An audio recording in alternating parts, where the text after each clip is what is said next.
Hey everyone, this is going to be a national overview for MA Vanarus.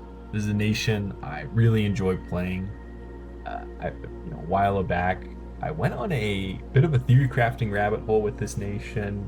Tried to look around the internet, see what other people were saying, get some ideas, and saw a lot of like this nation sucks.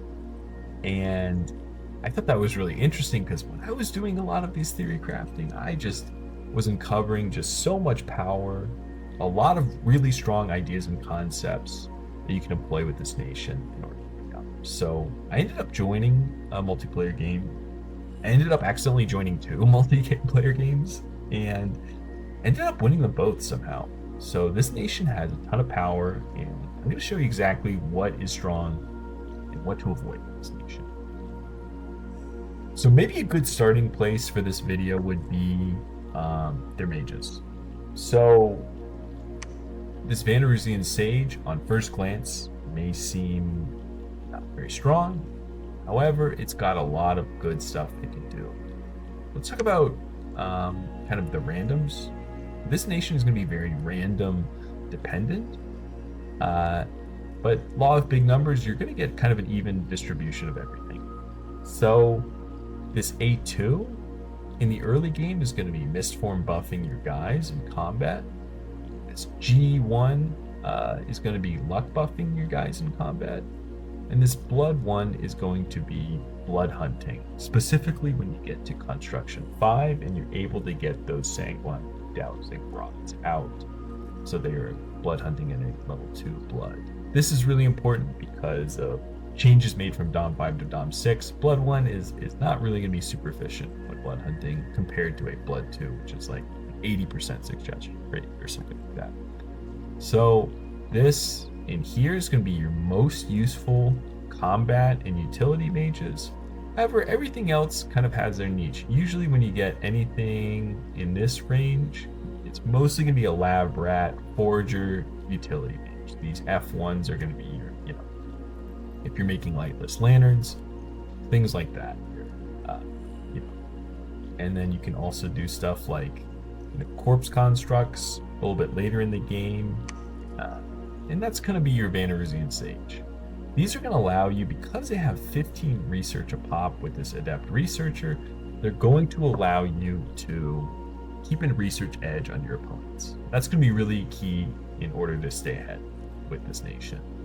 Notice how pretty much all of your guys have this cold resistance factor, and that is also going to play a part in your strategies. But they're also non-sacred, so they're going to have a fairly high upkeep.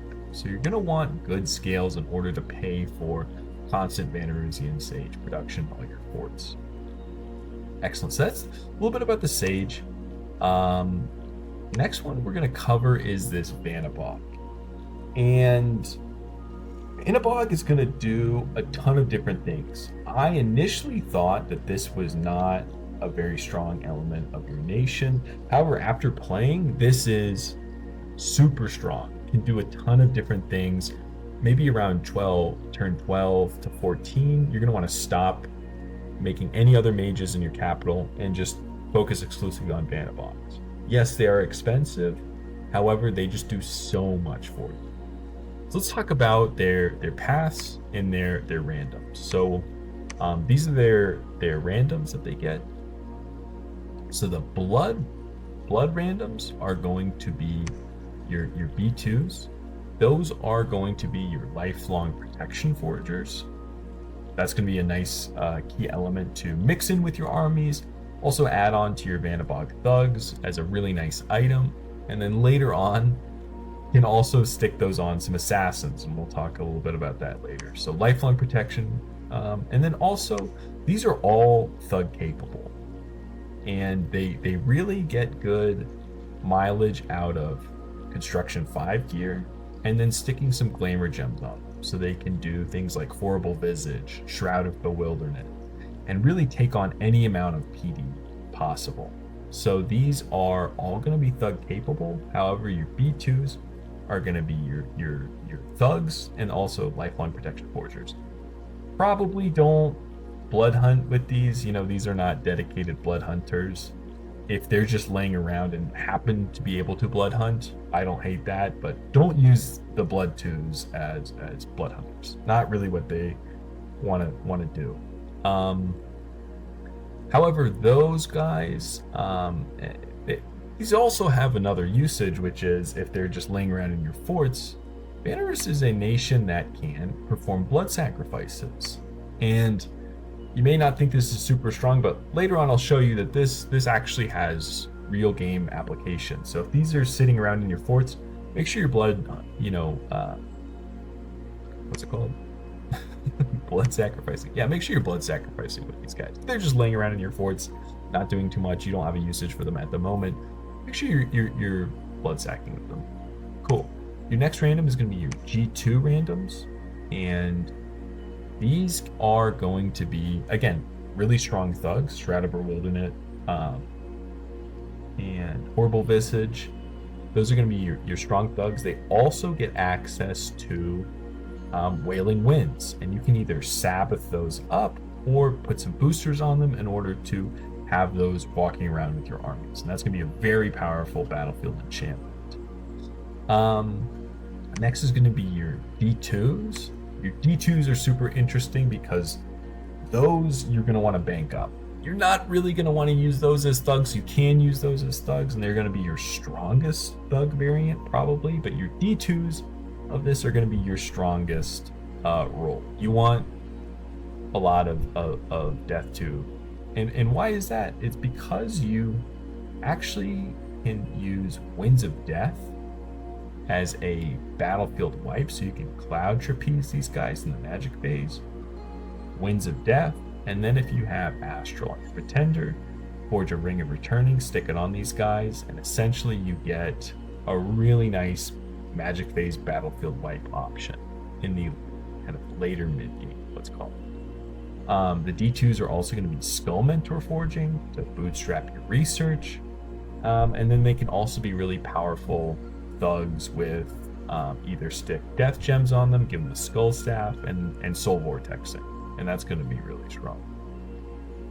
So that's a little bit about your death, and then the other really strong thing those death randoms can do is give them a skull staff, put them in a mini turbo Sabbath, and they can actually cast Rigor Mortis. And I'll give you an example of why that's really strong. It's this Rigor Mortis caster within this nation. Then the A3 variants are also going to be really nice. Those are going to be casting Storm for your Storm Demon stacks. They are going to be summoning Draconians. I think Draconians are a really busted spell at Conjuration 5 in this game because the commander can summon allies, and you kind of get this perpetual value machine with those. So you definitely want a couple of casts of those. You can also do some, Wrathful Skies plays, some Fog Warriors with these guys. Those Air 3 variants are going to be really nice.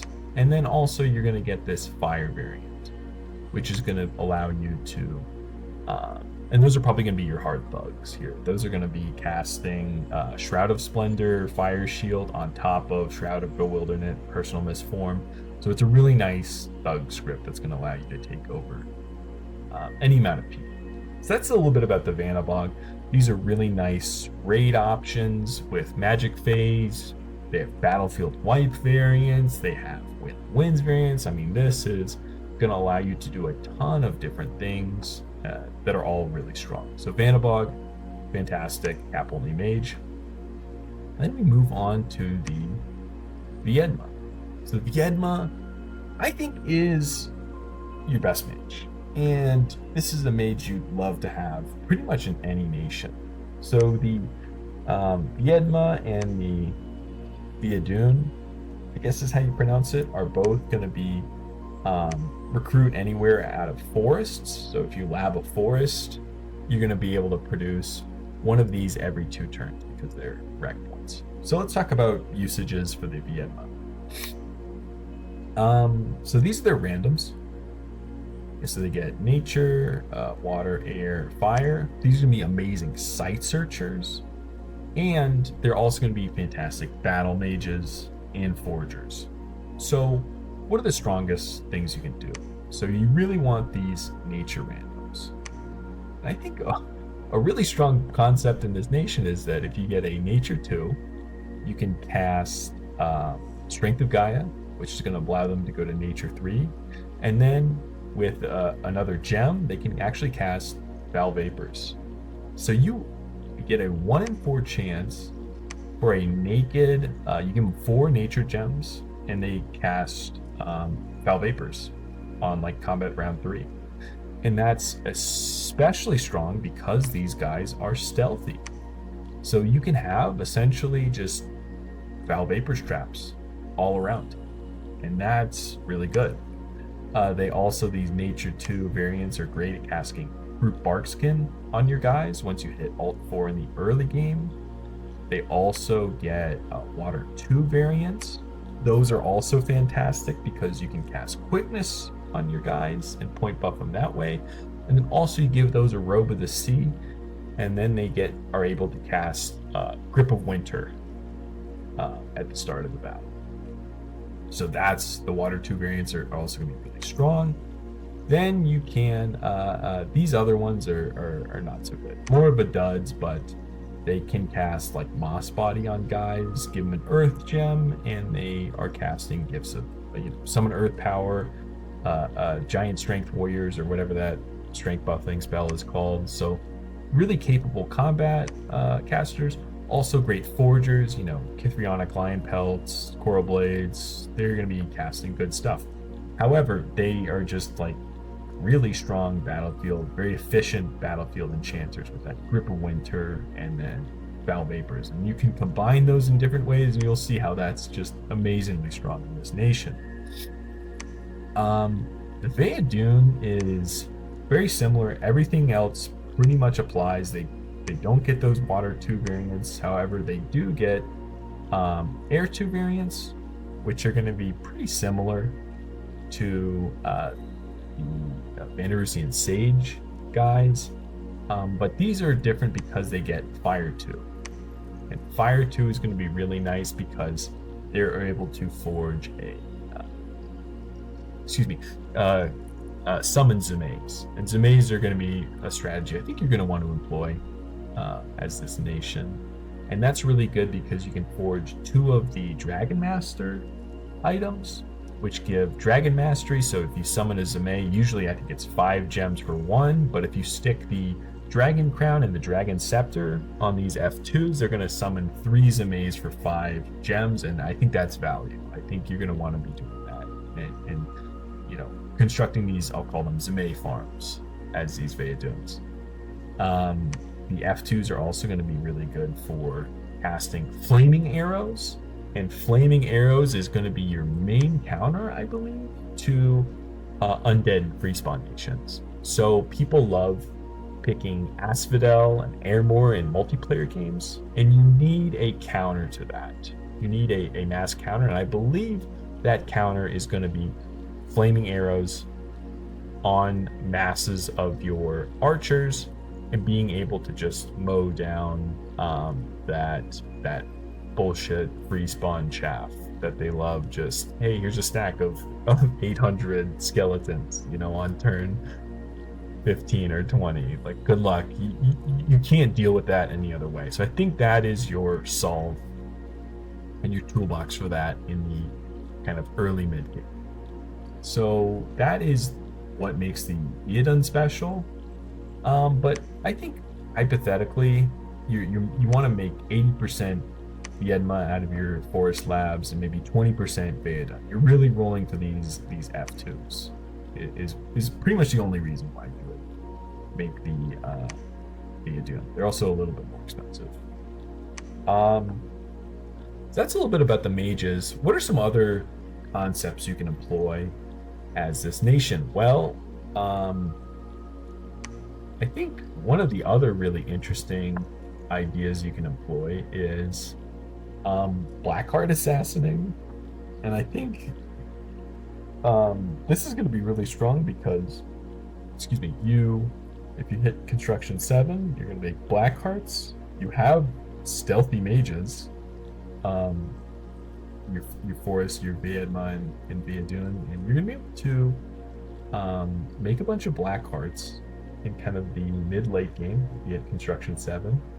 And then you're also gonna want to make a bunch of like boots of the spider, maybe some spider amulets, a bunch of these Pokemon items that summon things in start of battles, and then all of a sudden you have this thing. So hypothetically, imagine a army is on one of your forts, and you have a couple of those stealthy forest recruit mages. You can stick, and you have a bunch of this stuff stockpiled up.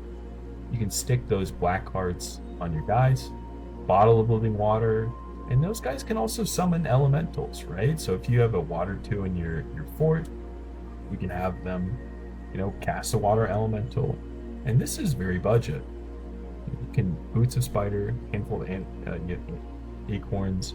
They're casting maybe like a swarm caster or a even mini air elemental, and that's going to kill most mages. So this is a really strong concept. I wasn't able to really employ it that well in many of my games, but this is, I think, a really strong defensive concept that's going to allow you to ward off anybody in your lands, this Blackheart Assassin idea. So that's another one thing you can do with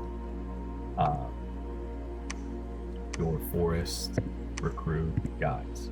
Okay, then we're going to talk about your troops, I think, because your commanders, like, you want to recruit a Chud Jarl every once in a while to get line formation. It's not essential. These Vanarusian goads are going to be mainly for building temples in the early game and then blood sacking. I think you want to blood sack out of every single one of your forts. And then nothing really of note after that. So let's talk about your troops. Let's start with the big boy, the Chud Hirdmen. Chud Hirdmen is just so good. Probably one of the best scales troops in MA. 17 hit points, 17 protection. These guys are beefy. They're going to be able to take a hit and then activate their Berserk. The Berserk is going to allow them to become blenders. They're going to be 15 and 14 with just huge damage. And notice how a lot of what I was talking about is you get access to a nice buff suite. You get access to quickness, root bark skin, mist form, and luck. And all of those are going to just be amazing to paint on these guys. So one thing you can do with this nation is hit an Alt 4 Thaumaturgy 3 timing attack. Just have a big stack of Chud Hirdmen and then send all your mages, and that is incredibly difficult to deal with. You would essentially need like I actually don't think there is. I'm not sure what the count of that would of just like 50 buff to the gills Chud Hirdmen. I'm not quite sure. That would trade amazingly efficiently, even with the Hellblessed Giants or something like that. So Chud Hirdmen, you're going to want to be building a lot of these. They are very expensive, so you're going to need the scales to support production of these, but my god, are they amazing. One could argue for Vanarusian Berserkers, but in practice they just do not work the same. They don't have high enough attack, they don't have the hit points or the protection in order to tank hits and activate their Berserker. They are cheaper. Don't build these guys. Build these guys. These guys are going to be really strong. Let's move on to the second kind of nation unit that's going to be most notable. That's going to be these Chud Skinshifters. These are amazing expanders because they don't cost any resources, and they are just a gigantic ball of HP. These guys are going to die and turn into a bear.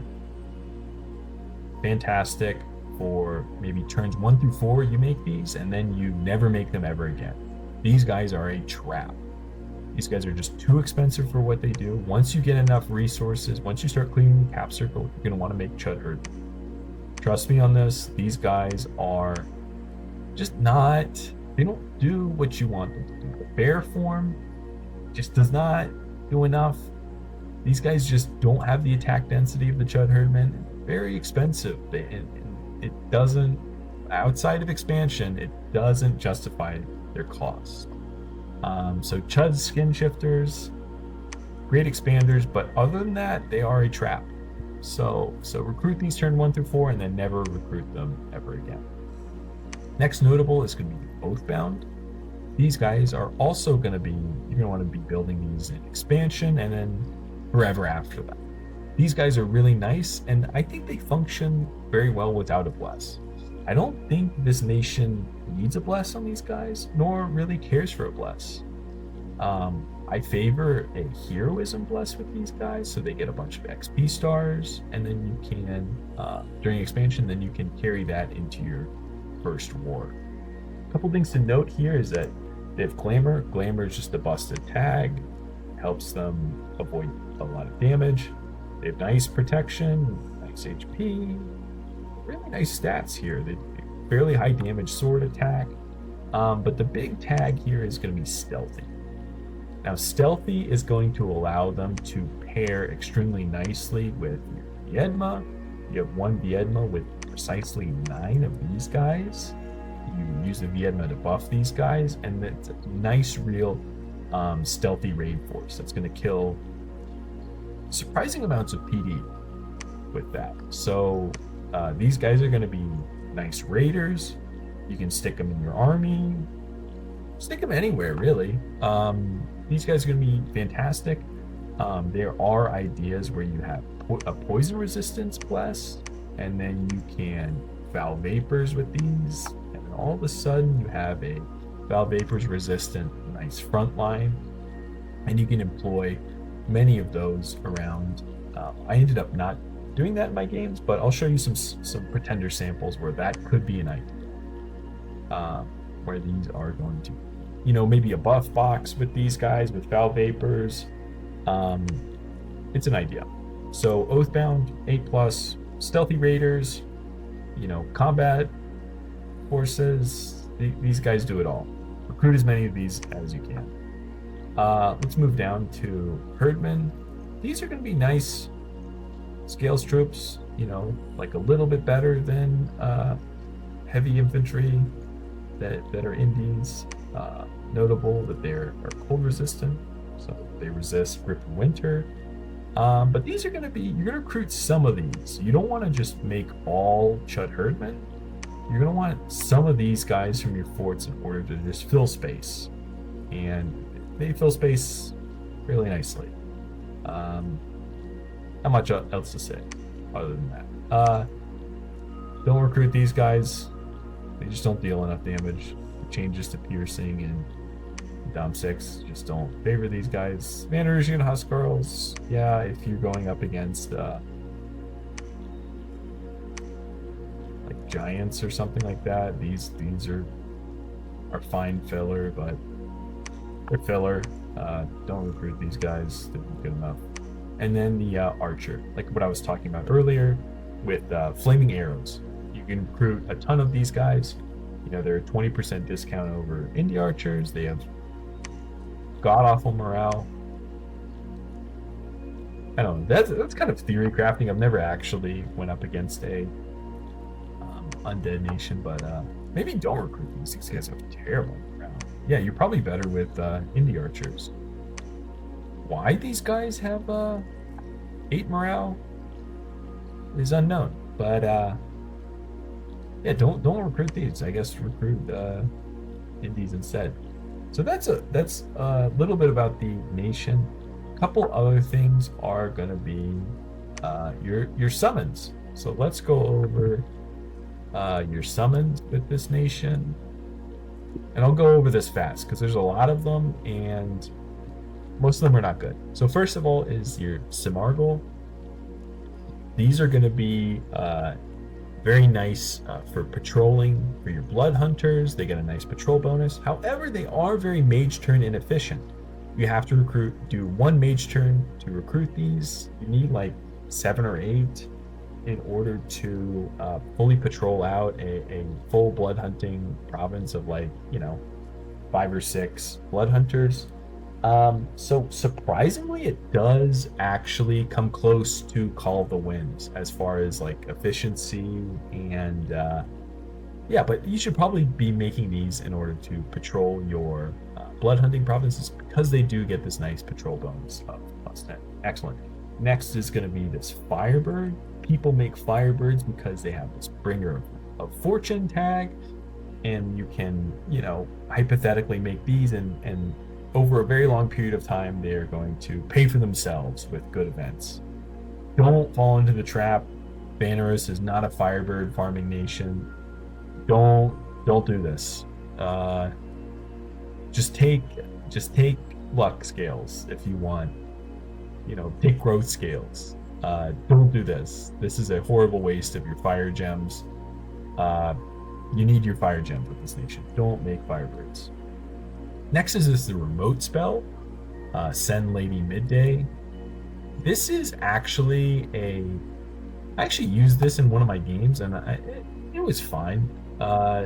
Really, this punishes armies with one, maybe two commanders in them, and this is a remote assassination. This lady comes out, she's ethereal, she flies, but she has terrible stats. I mean, this is awful. You're hoping that they just don't hit and they fear away because of the ethereality. So this is mainly going to be kind of an early mid-game punishment tool for people that don't have enough commanders with their army. So hypothetically, if you snipe your commander with one of these and they have two armies maybe that are going to combine and you're going to have a big battle, and you snipe one of the commanders and that army doesn't come because of this.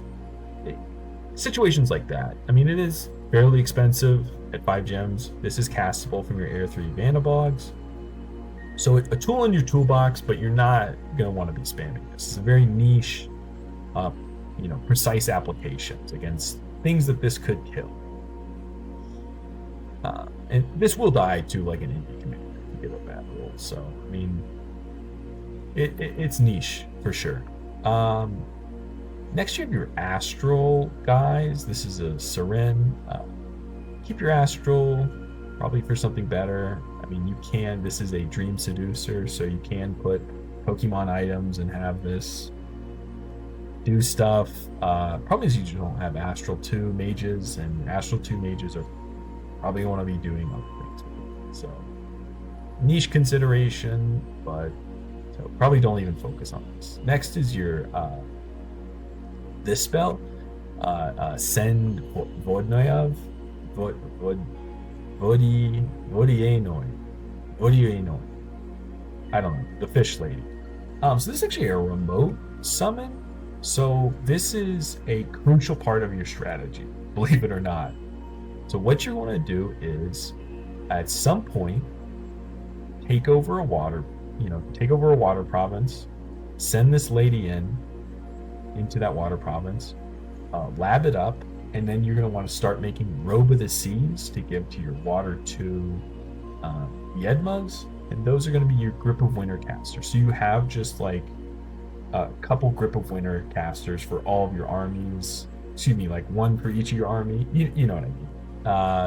This is going to be really nice to enable Grip of Winter. However, you got to jump through some hoops to do that, but very much possible. This is not all theory. I ended up doing this. I didn't really understand the Robe of the Sea connection. I kind of messed up on that in my game. Instead, I tried to give these guys like Amulet of the Fish and have these guys cast Grip of Winter, but that's not what you want. You actually want to be have these guys be Forgers for your Robe of the Seas, which are going to now label your Vyedmas to cast Grip of Winters. But these are really nice. These go up to Water 5. Then your late game summoning Elemental Royalty. These essentially on their own allow you to Elemental, Queen of Water, whatever, and then like Maelstrom in the super late game. So these are really nice for allowing you to progress through the water path and boost yourself up that way. So really nice. Next is the Rusalka. You don't really get these probably not in your consideration. Liko, these are traps. These are, stealthy bringer of misfortune. Don't do these. I've tested it. You put them in an enemy province, the enemy actually gets a notification of like something's going on in this province, and they get a gigantic like red eye spy triangle on their province. So these guys are just terrible, way too expensive, awful. Next is your Alchemist. These actually have consideration for throne rushing. So you make one of these guys, they're H3s, they have a gigantic map move. For claiming thrones, I think these are fairly reasonable. You're going for a blessed strategy, which you really shouldn't on this nation. These are also a consideration for an H3 divine blessing, but mainly these are claiming thrones is what you want to be making these for. Next is your Zime. So these are the dragons like I was talking about. This is a fun element of this nation where you get Crown of Dragon.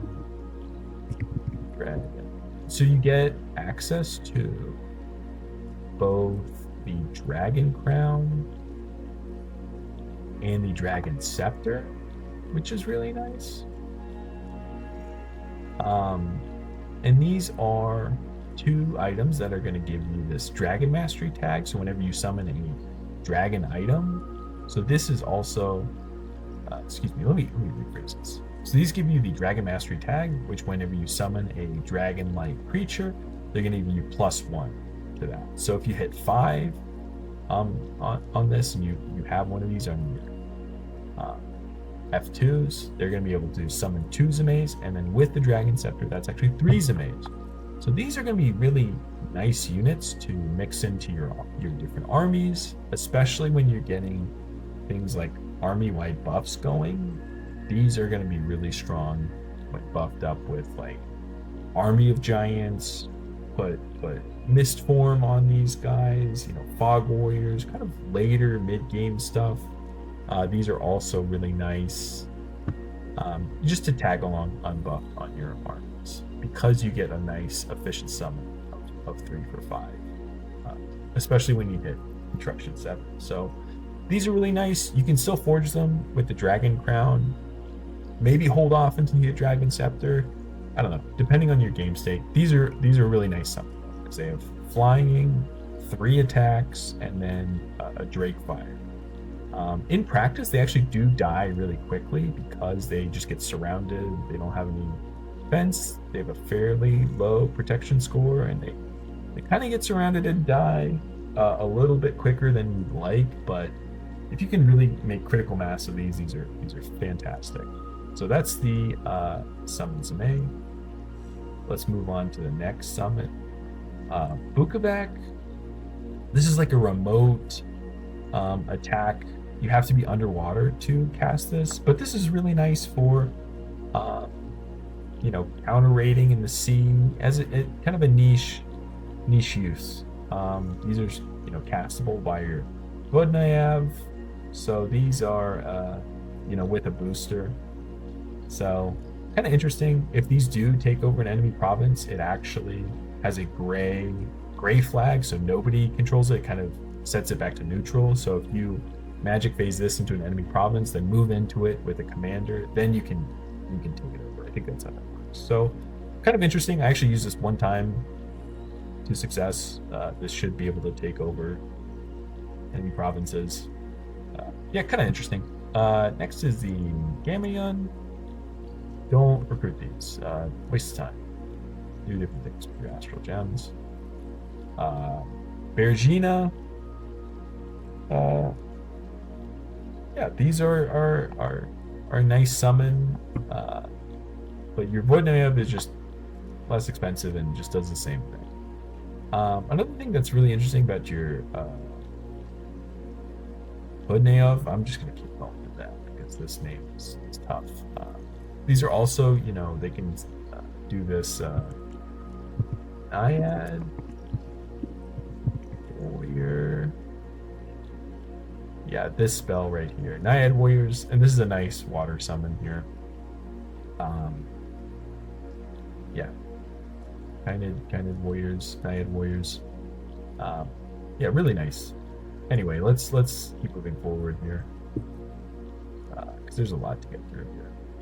Next, so don't do these. Mountain Villa, don't recruit these. Can't bring them into combat. Astral one is a liability. They're just gonna get magic duel by a competent player. Same thing with Cloud Villas. You'll see you've better stuff. Leshy, so they have this regular form, then they have this forest form when they're in a forest. Don't make these, too expensive. Just cast Gift of Health instead. Draugr, I think this is too inefficient for what you get. Maybe like 1 or 2 casts of these to mix in. This Fear Aura is really nice. Cold Aura kind of sucks in this game. But yeah, maybe like one cast of these guys. But I don't know. There's just better things to do with your gems than making Draugr. And then these are terrible. Don't do it. Just flavor. So that's the summons and national spells that you can do. Most of them are terrible. Some of them are reasonable to niche. Excellent. All right, so let's kind of finish up here. So let's look at some sample pretender gods. So sample pretender gods, what I went with, or at least what I think I went with in my main game, was this guy. So why would you pick an Idol of Sorcery in Dominion 6? I think there's a couple reasons why. One of those reasons is going to be this spell, Simulacrum. You actually get this at enchantment 4. Simulacrum is going to essentially give you a one-time semi-invulnerability. So if you die with the Simulacrum ritual on, there's an 80% chance that that caster reappears, and then each month after that, it's reduced by half. So I think the math on this is like 90-something% chance that you come back. So that's really nice that you get this kind of insurance policy on your big god. And your big god also has this Farcaster ability, so you can teleport really far. And so you can do things like bone grinding plays, bone grinding returning plays. And I actually haven't tested the interaction between Simulacrum and returning, and I won't because I'm too lazy, but maybe there's something there. I don't know. But yeah, this is really fun. You also get access to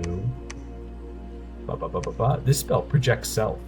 And I wanted to use this a lot more than I ended up doing in this game. I think this is kind of an overrated element of what I was trying to go for. But Project Self allows you to have a 1 HP ethereal version of your guy at a range of 5, but with this case it's a range of 7.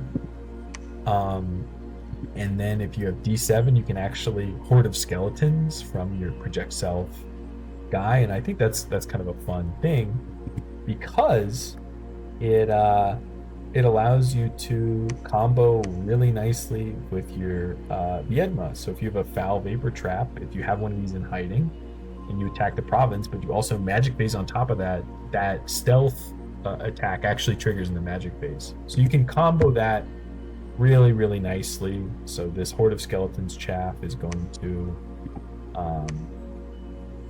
really combo. And I'll show you an example of this here. This is a test game I was just messing around with here. So, yeah, I think this was the test battle. So before we go into that, so what I did was this was a stealth attacker with 5 gems on top of it, and just naked. And I casted Project Self, and also a cast of Arouse Hunger, which is a remote spell that summons ghouls at D3. Should be able to cast those from your D2 Vanarus. So this is what happened. So Strength of Gaia into Foul Vapors, and then you have this nice undead front line which soaks up damage, and then this stream of horny skeletons. So this is a nice little defensive concept. So imagine you have like a couple of these wandering around your lands to protect against stuff. that can be nice. And then let me show you another kind of fun thing with the mages. I was messing around with this. So it turns out your D3s cannot cast Rigor Mortis. So if you want to do a max fatigue play, here's how you do it. You get two of your bloods, any path. So you want 2 blood 1 Sabbath slaves, and you can make a little mini turbo Sabbath. So you have one of these guys is going to be your Sabbath master, and then personal regen, and that's going to allow you to do a nice little mini turbo Sabbath. And then these guys, it's going to boost them up to D4, and that's going to allow them to get Sabbath Master into Rigor Mortis combat round 3, I believe. Nice. And then you also can, again, Grip of Winter, turn 2. Plus Howl. I forgot to mention Howl. Plus Howl. And then Relief is also castable with, I think this was our Relief caster, with a Thistle Mace. Strength of Gaia, Relief. And all of a sudden you have every single relevant battlefield fatigue play. And you'll see this is, you don't get to see much because it's just indies, but yeah, you'll see like this guy, it's combat round 5. Guess who's almost fatigued out? Yeah, you'll see turn 8. I mean, this guy is 6. I mean, these guys are almost fatigued out. So you get an incredible fatigue play, and all you need is you don't even need, you need construction 5, conjuration 4 at a minimum. You don't even need to include Howl, and you need enchantment 6. So you can get this in the early mid game, depending on this is not that hard to do. So yeah, really nice. And then your guys are going to, if you've never seen a turbo Sabbath, essentially how this works is these guys have personal regen when they take damage. They have all the HP branding items. And when they take damage, they just regen back. So that's a little side. We probably spent too much time on that. But anyway, so sample pretenders. So we're talking about idle sorcery. This is what I went. Take this imprisoned. You don't get all the tools you need until a little bit later. So imprisoned, and you just want to take max scales. This is gonna, you need a ton of money with this nation, and this is gonna allow you to keep producing everything out of every fort. Now you can do some different things. You can take, why do you take Glamour 4? Well, that's to make the Glamour booster, the mask of whatever, so you can enable Wailing Winds. You can also boost this Lore of Legends, which is, I think, a conjuration spell, which gives you plus all paths into Gates of Horror and Ivory. That's an idea. You also, you don't need a ton of this, because again, you have the insurance, so you're not worried about mass magic duel. So if it dies, it's probably coming back. And that's really nice. And I think you take this because of this Farcaster, and you can do different things. Then in the kind of later mid game, all of a sudden you can do Well of Misery into Wraith Lords, and that's a really strong kind of finishing blow. You can also make Tartarians, and you actually have Tartarian into Gift of Reason. And why would you take luck? Why would you take some luck with this nation? If I had to do this over again, I would probably do something like this, maybe luck 2, because there's an element of this nation that it's pretty RNG dependent, but man, if you nail it, it opens up so much. And that is this last Perkanu hero. I drilled this in my game, in I think both of my games I got this guy, but The game that went a lot later, I drilled this, and this opens up just everything for you. You can cast, forge every single nature item. So this opens up Mother Oak, Gift of Health ideas. It opens up, air boosters. So you get Gale Gate, Dark Skies ideas. Wrath of God, I think, if you get lucky and you get some other different things, you know what I mean? This opens up everything. It's a draconian caster. I mean, this guy is a stay-at-home. Bank this guy away for your late game stuff. And I really use this to my full advantage. I mean, this guy just opens up so many globals for you. Fantastic, and in the meantime, it's, your arcane probing with your S1. So that's why this is a luck nation. You also get the hag too for your hero. This is another, again, just fantastic. You're just doing fantastic stuff. Winds of Death, you get Thug with it. I mean, the world is your oyster. Flying a billion map move, that's always good. So yeah, the other reason why you want to pick maybe like an Idol of Sorcery is because you can forge Rings of Returning, and Rings of Returning plus Winds of Death on your Vanabogs is just an incredible army wipe tool that you really want to employ to the fullest. So I think you want something that can graft Rings of Returning, because again, we saw that Construction 7 is actually going to be pretty good. You're going to get Black Hearts, you're going to get really good Thug gear for your Vanabogs, you're going to get the Blood Dagger, Bloodthorn, which is a blood booster to continue to ramp up your blood economy. I mean, this, Construction 7 actually ends up being pretty good. So I think this hits a lot of your needs. You don't really need expansion. You don't really need a mid-game power spike. You kind of want that late game and that magic phase bonus. So I think this synergizes really well with your nation. And you take heroism 5x so that your Oathbound Sacreds can just blend through the early game and get a ton of XP stars and roll through. And you'll see that in my game. Ends up being, really nice. You don't want to have too much of a bless, because you don't want to make priests to go around and bless your guys. It ends up not being really good. So that is a little bit of an explanation for the Idol of Sorcery. So yeah, so you can combine this with, in the very late game, and you get Tartarians plus Gift of Reason with your last Perkined hero. So really cool. Another thing with kind of design of this nation is you want to max out Order and Prod scale so you can make Chud Hirdmen out of your forts. You don't want to be taking Cold 3. I made the mistake of making Cold 3. I didn't realize that this will pop kill your nations for 3 turns out of the year cycle.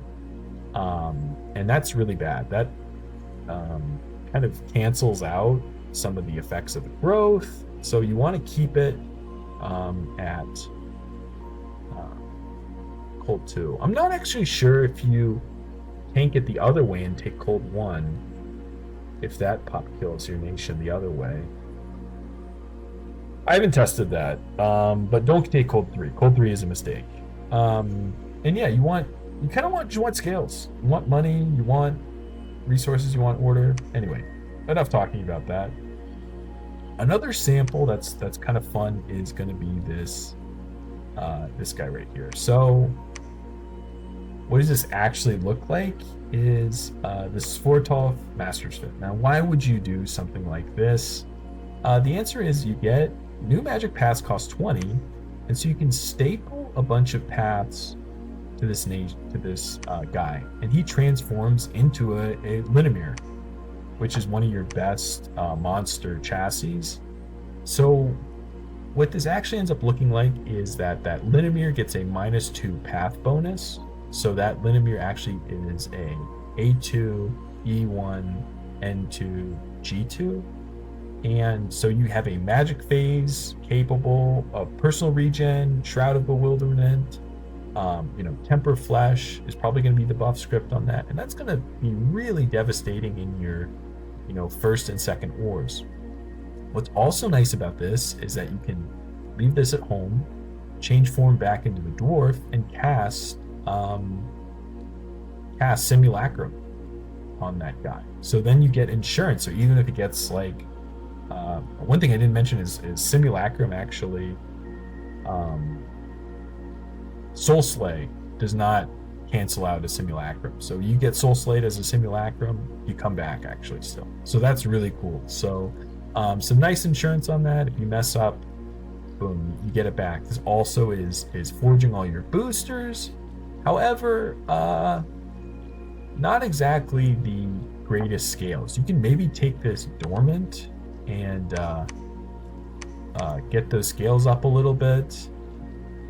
But I don't know. It's an idea. I don't know if it's extremely good, but it's an idea for sure that you can do with this nation. Probably more fun than extremely competitive. Okay, what are some other pretender ideas you can go with? One is going to be just in Wade Dracolich. It's a classic. You've seen it before. I would recommend against this. I think you don't need the expansion, and this is going to quickly become obsolete in all reality. It does fit in with your armies kind of later on as a rigor mortis, but it doesn't do enough in my honest opinion. And you can point buff this with, fluff this with mist form, but maybe in a smaller formatted game that the Dracolich is going to succeed. Another sample is going to be this Demi-Lich idea. You could probably do the exact same thing with the Idol of Sorcery as a Demi-Lich. The Demi-Lich is a busted pretender because it's immortal and it revives every 1 month. So you can just keep doing things like teleporting onto people and, foul vapors trapping any armies, and you're going to get enchantment 6 pretty quickly. So this is going to be online a lot quicker than other kind of pretenders. You can maybe take this dormant as well. I mean, there's a couple different things. It's doing a lot of the same things, except this one is going to be more teleporting on, foul vaporing big armies, doing the same thing. Horde of Skeletons, what's that astral? I forgot the astral. Project Self, Horde of Skeletons. You're doing a lot of the same stuff here. Moon Ring, the Nature Booster, whatever, you get that too. So another concept that's probably pretty good. With this one, it's also different because you get to take poison resistance. And again, like I mentioned before, like way before in this video, you can start having this as a useful, bless on your guys, and then comboing that with foul vapors. So I think that's kind of a cool idea. And then you get this Titan. You're doing Staff of Elemental Mastery, Big Air. I don't like Dormant Titan. I'm not going to recommend this because you get the last Perkinu, which is going to be doing a lot of the same stuff, but you just get like better paths. Dormant Titans are just like you don't get the good Dormant Titan chassis. I will say that with this nation, there's a lot better Dormant Titan chassis. And then another sample that I think is interesting, I wouldn't recommend it, but it's kind of a fun idea, is the Last Evi. Last Evi's is special because it's a fire gem generator. So the idea behind this concept is if you have undead free spawn nations in your game, you can take a fire shield tech bless against them, and that hard counters the undead free spawn chaff. And then you also get this fire 6, and you can, with the fire gem generator, you're rushing enchantment 6 pretty much anyway, so you actually get to maybe control what's it called, internal fire. So with good site searching, you're probably going to hit 80 fire gems. Then you can control eternal fire, and then you're going to be really cranking out your Zamays, your big national dragon summon. So that's an interesting concept. Is it good? Probably not. But it's an idea. And yeah, I think that's pretty much it for Vanarus. You got a lot of interesting pretender ideas. I would recommend some sort of imprisoned statue, imprisoned demi-lich. And yeah, you have a ton of strong ideas. So quick rundown of strong ideas: Storm Demon Factories, Max Fatigue plays, Rigor Mortis, Relief, How, Grip of Winter. Yeah, I mean, like, you can Vanabog Thugs, tons of summons. I mean, this nation is very complicated to play, but if you do it correctly, my God, is it extremely powerful. So, I mean, yeah, that's pretty much it for MA Vanarus. This has dragged out way longer than I wanted it to, but hopefully you found some of it instructive. So yeah, after this, should be throwing up some of the game on YouTube. So enjoy.